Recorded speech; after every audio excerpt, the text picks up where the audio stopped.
In today's episode of the Nourished Life Podcast, we are going to talk a little bit about how to set your year off on the right foot for 2025.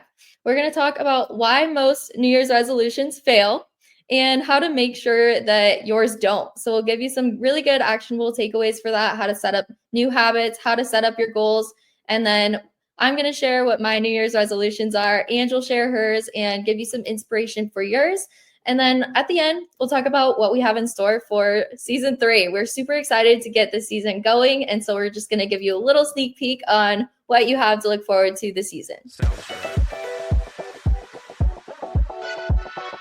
Hello, beautiful souls. I'm Angela. And I'm Claire, your companions on the journey to a successful and vibrant life. We are here to debunk those media health myths and break through mental blocks that we all face. Let's fuel your life with nourishing conversations to a healthier you. All right. Good morning. Good morning. Happy New Year. Happy New Year. I know we're about a little over a week in. Yeah. How's it going so far? It's going well. I mean, I'm still going over what last year looked like. And of course, this episode, we are going to encourage people to own 2025 and what that looks like. But I've been really thinking on it and taking away the good things from last year and what I want to pivot and make better. So 2025, here we come. I love it. It's the perfect time to do that. I think it doesn't have to happen at the new year, but it's just, I don't know. It feels like new energy to me. Like going into a new year, it's like, okay, new year, perfect time. I mean, you can do it the rest of the year too, but yeah, why not? Why not start the year right? Yeah, and just it does create reflection. I mean, that's kind of like when the ball drops at midnight. You sense an ending and then a beginning. The New Year's Eve song that plays. It's just kind of nostalgia, and so 2024 was a big year for me of learning, growing in my personal relationship, romantic relationship. It was the most challenging. And then I had things with my kid that were challenging. And then I had a work endeavor that created growth and then also awareness at the same time of what's important to me. So I'm really grateful for it, but I'm ready for 2025. I love it. New beginnings. Yeah. How was your holiday and New Year's, Claire? It was great. Yeah, it was nice seeing family and just kind of doing a lot of reflection at the end of the year, thinking like, okay, I actually keep journals all the time and I always journal every year. So it was kind of cool to look back at the things that I said I was going to do last year and see, okay, like I actually did majority of these and I even did better than I thought on some of them. So it allowed me to kind of think bigger for this year.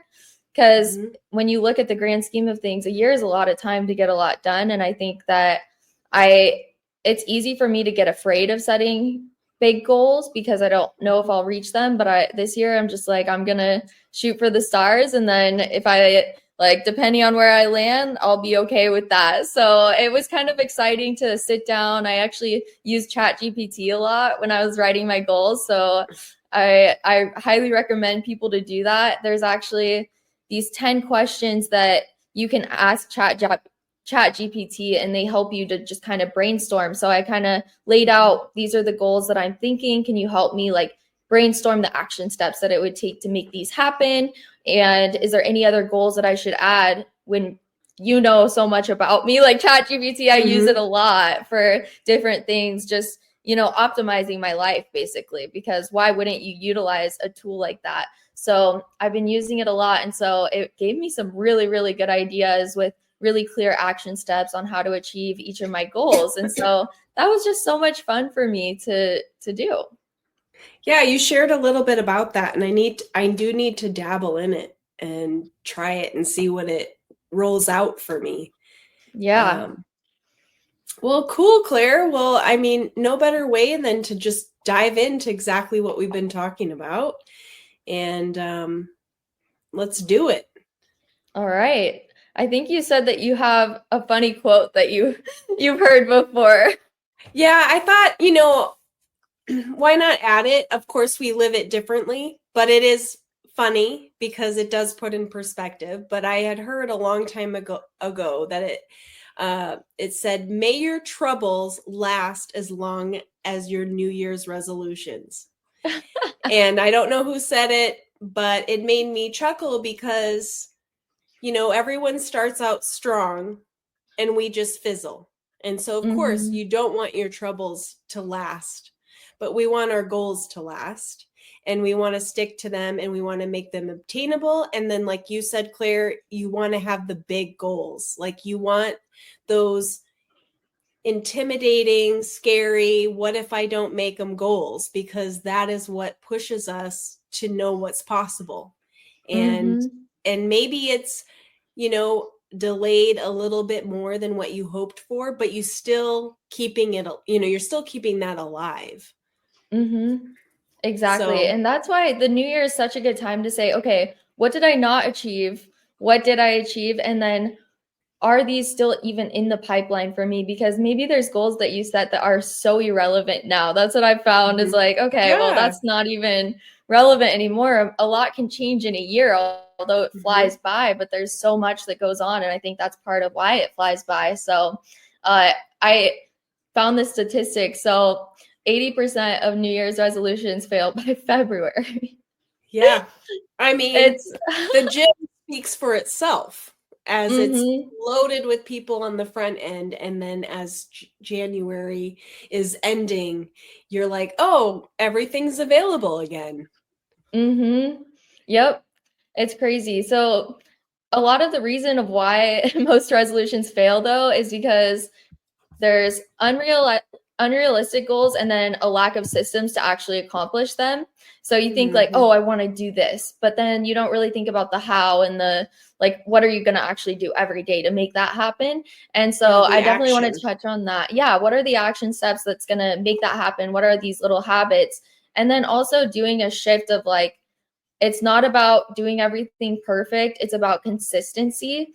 There was something that I heard, I think Tony Robbins said it. It's like, are you actually a perfectionist, or are you just afraid of putting things out there?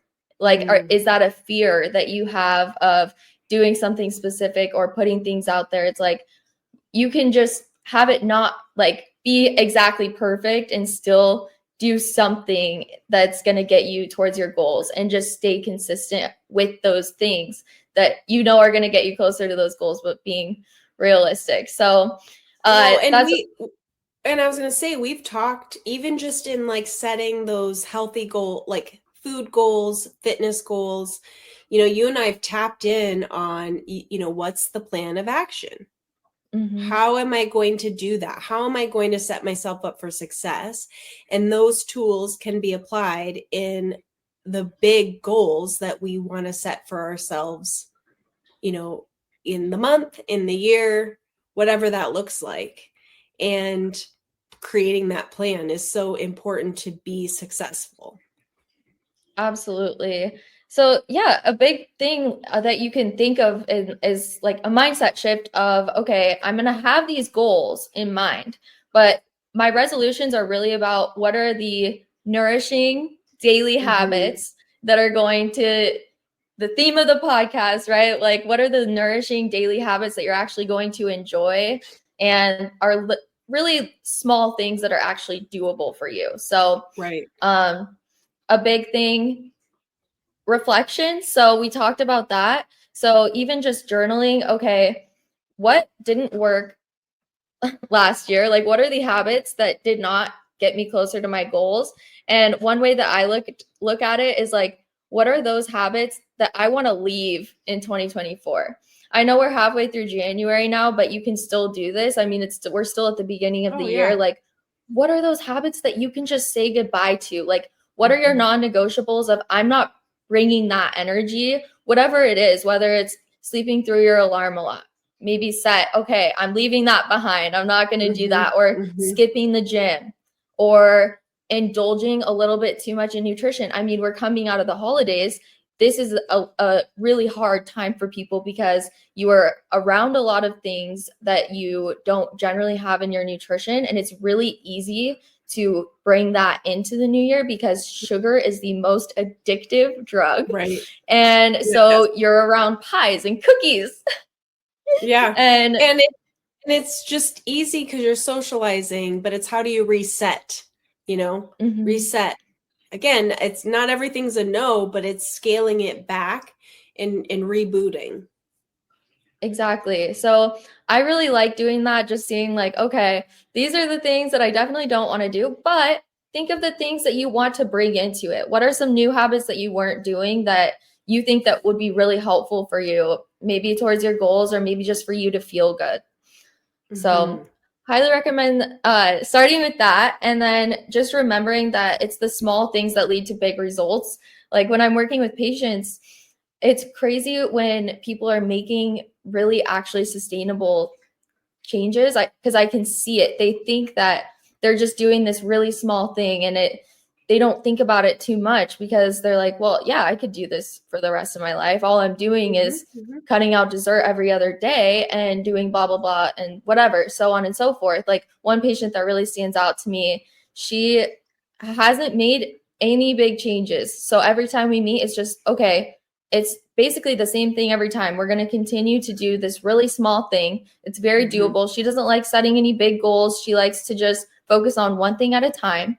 And she just got her lab work back, and her results were phenomenal. Like her blood sugar dropped, like every aspect of her labs made great improvements. And she was like, I was like, so what did you do differently? Like, what was it? And she was just like, all it is just those little things that we've been working on, the portion control and cutting out desserts. It's like, and it wasn't that she was cutting them out every night. She was doing a smaller portion of it, or, skipping a day here and there. So that just comes to show how those little things really add up, even if you don't see it right then. Right. And I talked to my dad because he was sharing some of his health stuff when he came out. And I just said, he wasn't aware of like what carbs were. And, my dad's been around a long time, but I just said, oh, well, just cut what you're doing in half, have half of what you've been doing.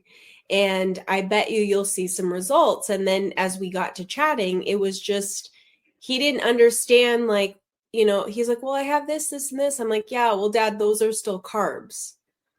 And so, but again, it's just this combination of like awareness, plan of action, which is awareness is what do I need to change? How can I change it? And then plan of action is like, okay, I'm cutting it in half, like your gal. It wasn't all this restriction and no's. And she was able to accomplish those things with pivots to what she's taking in. And that's nourishing for the longevity.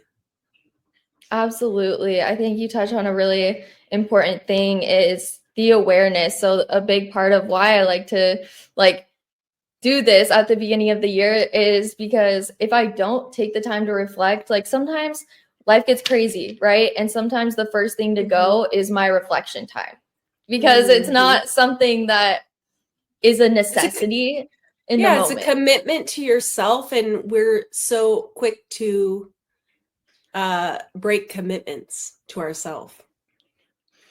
Right. That's why I love coaching, because a lot of times we'll get on these calls, which I need to get myself set up with one of my coaches actually, but I love seeing things click when I'm talking with people, because it makes them think and it makes them realize like, oh, I forgot that I was doing that, or, oh my gosh, like I just realized that that's something that I've been doing completely out of habit and instead of necessity. And it's so cool to see that light bulb click. And then that's why I just recommend just doing it at home, like regularly, or even set a reminder on your phone every quarter to assess, or like take a look at, okay, how am I doing on these goals? Are my goals still the same as what I want them to be by the end of the year? And then you can pivot and just keep awareness of it. Another thing that I would recommend with that is tell someone else your goals so that you have someone that's going to hold you accountable. Maybe ask them what their goals are. Maybe they have some things they want to be held accountable,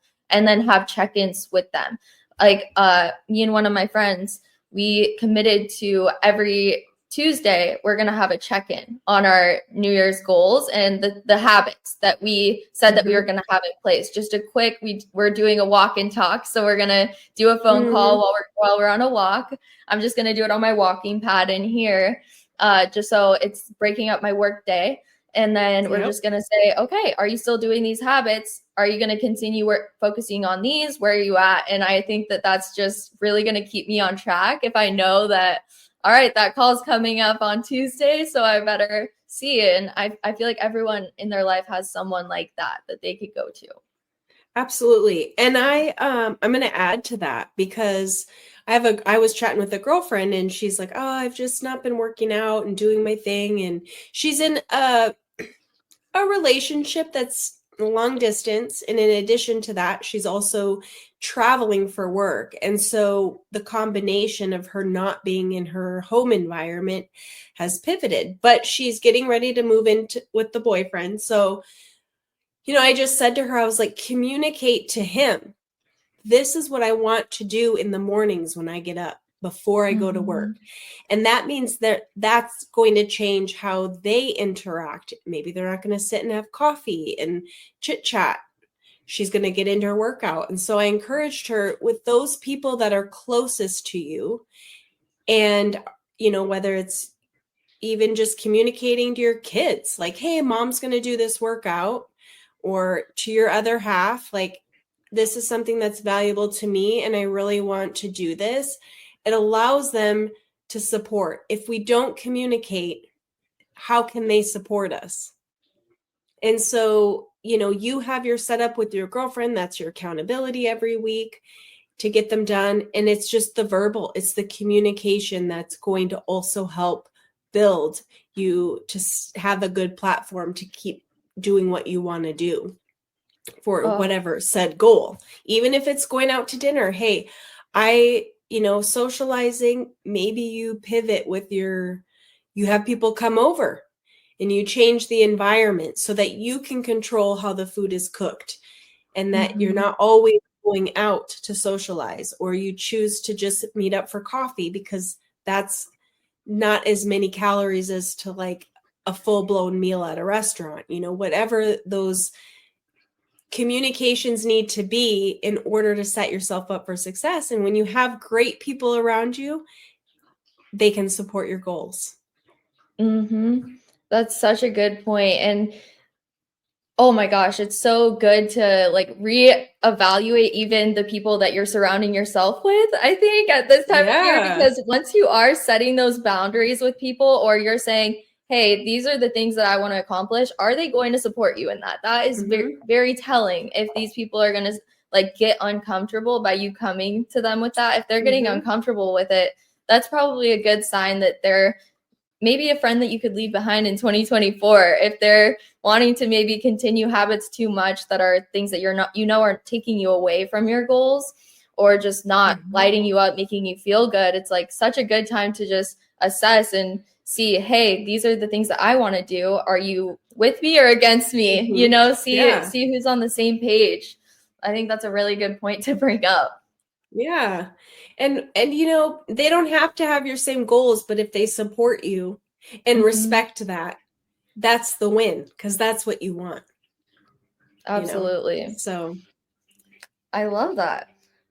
So I want to talk about our personal goals too. I wanted to talk a little bit about how I ended up setting up my goals, just for some inspiration. If anyone has trouble doing this, need some ideas. So what I did is I split mine up between personal goals that I want to accomplish, professional goals that I want to accomplish, and then financial. And then I kind of did more of my like fitness goals within the personal area. With the personal area, I did more personal development things like reading more that I want to accomplish. I wanted to find volunteer opportunities to get me more involved with the community.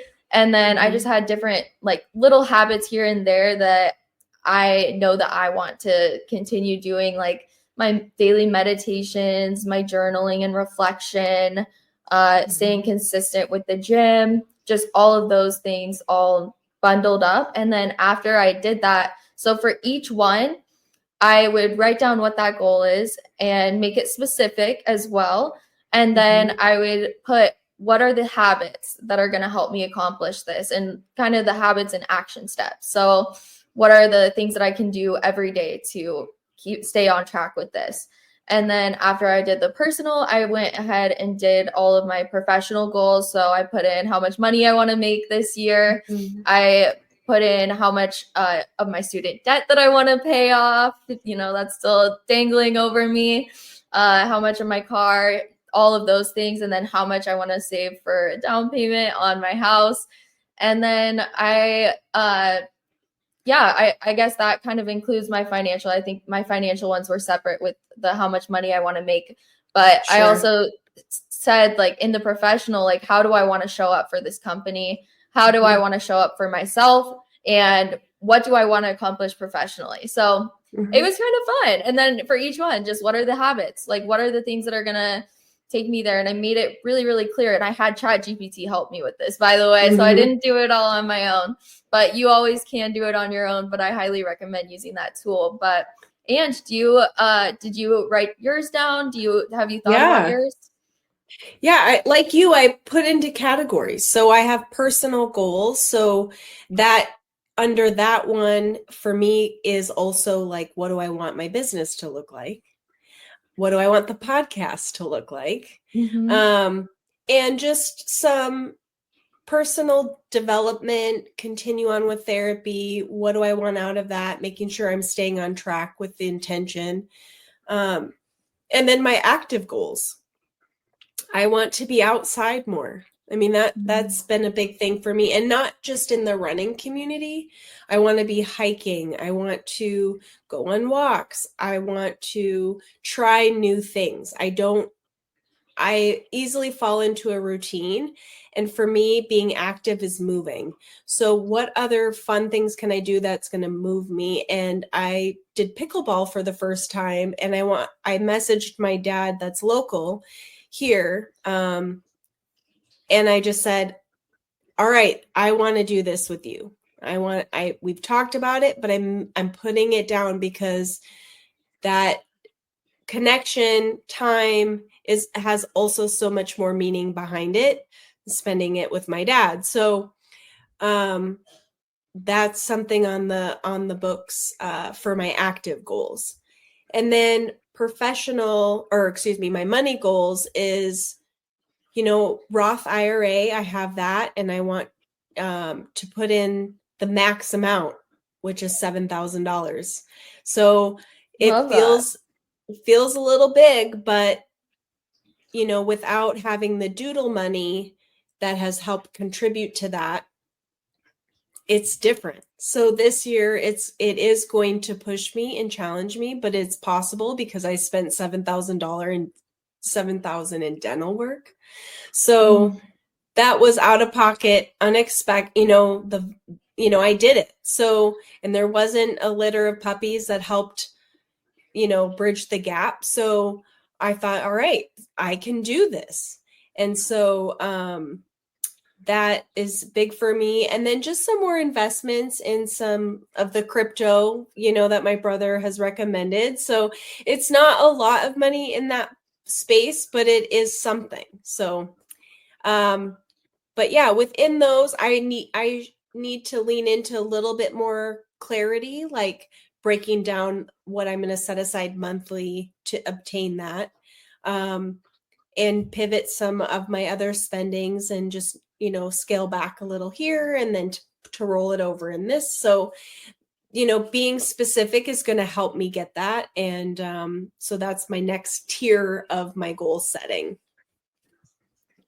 I love it. And travel. Somehow I got to travel more. Yes, me too. That's on my list. Always travel more every year. I love that. I love hearing your goals.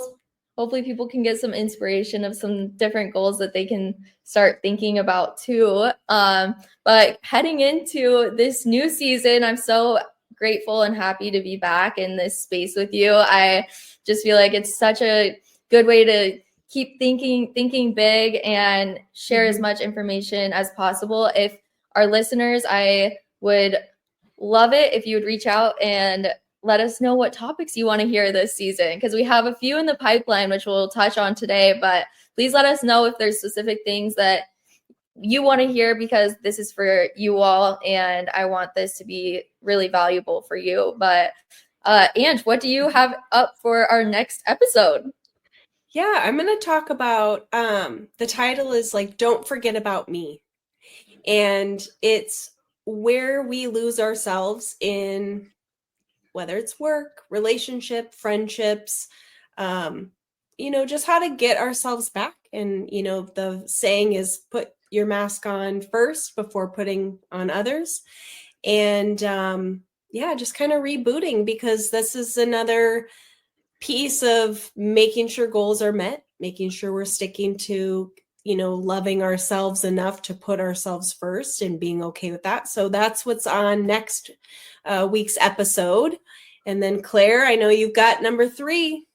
Yeah. So for number 3, I want to talk about setting your environment up for success, because I think this is really, really key to setting yourself up for success with your goals and being able to do little things like nutrition wise, keeping out of sight, out of mind, or friendship wise, setting your environment, or the activities that you're doing with friends, and just little things that you can do to really just hit it hard this year.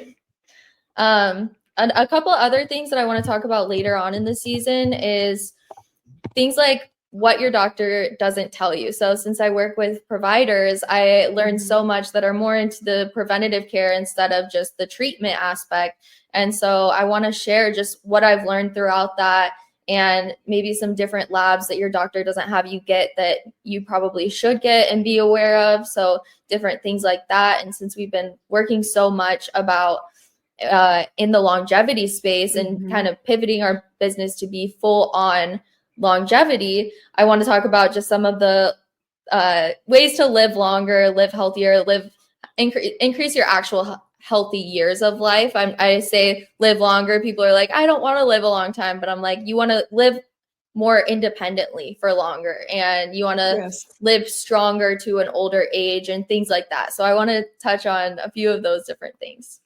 Yeah, that'll be great.